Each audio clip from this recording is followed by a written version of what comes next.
Bismillahirrahmanirrahim. Assalamualaikum warahmatullahi wabarakatuh. Alhamdulillah. Wassalatu wassalamu ala rasulillah. Wa ala alihi wa sahbihi wa mawalah. Amma ba'du. Pemirsa yang kami hormati dan semoga Allah muliakan. Kali ini kita akan membahas tata cara membaca basmalah di antara dua surah. Artinya, akhir surah pertama, kemudian basmalah, kemudian awal surah yang kedua. Tata cara membacanya ada 4. Hanya saja yang 4 ini, yang 3 diperbolehkan untuk dipraktekkan, kemudian yang 1 lagi, yang sisanya tidak boleh dipraktekkan. Adapun yang bisa dipraktekkan, yang bisa diamalkan adalah yang pertama, qat'ul kulli. Artinya diwakafkan di setiap akhir dari 3 antara akhir surah yang pertama, kemudian akhir daripada basmalah, dan kemudian membaca awal surah yang kedua. Perlu dipahami sebagaimana yang telah dijelaskan pada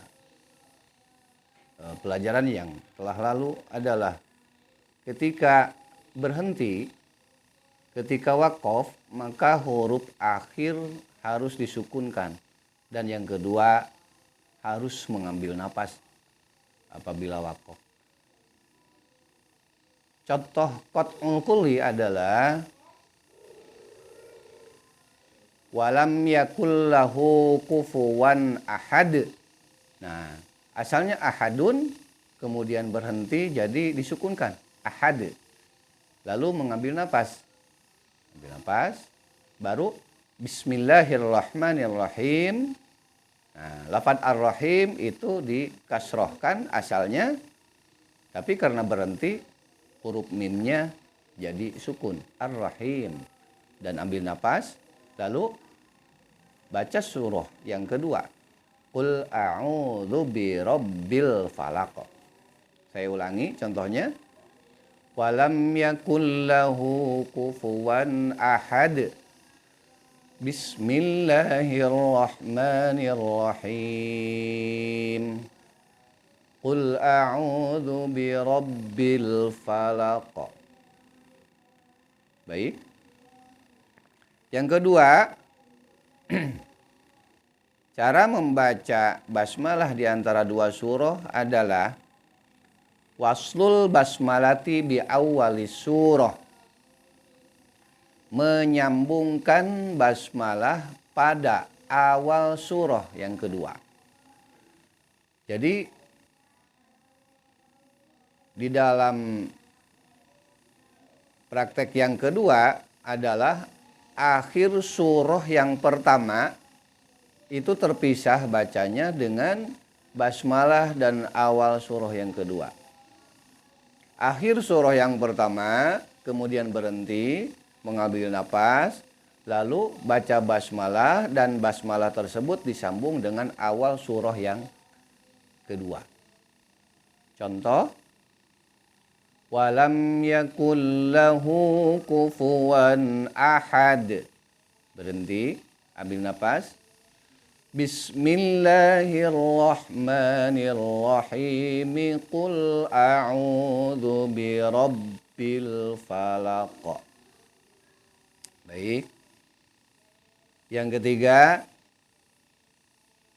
tata cara membaca basmalah antara dua surah adalah waslul kulli, diwasolkan semuanya, disambungkan semuanya antara akhir surah yang pertama diwasol pada basmalah, akhir basmalah diwasol pada awal surah yang kedua. Contoh, walam yakul lahu kufuwan ahadum bismillahirrahmanirrahim qul a'udzu birabbil falaq.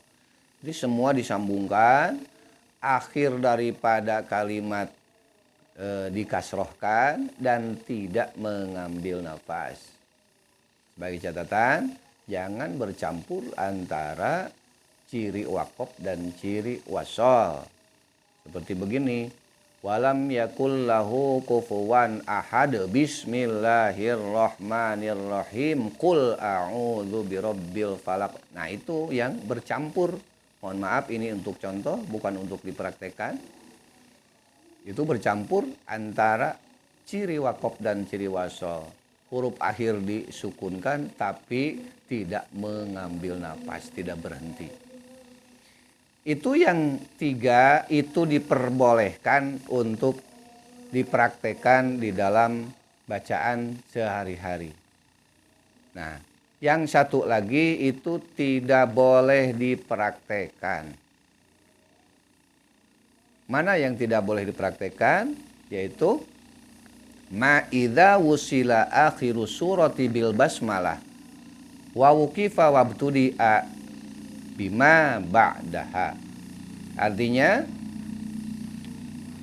menyambungkan akhir surah yang pertama pada basmalah, kemudian berhenti di akhir basmalah dan memulai lagi di awal surah yang kedua.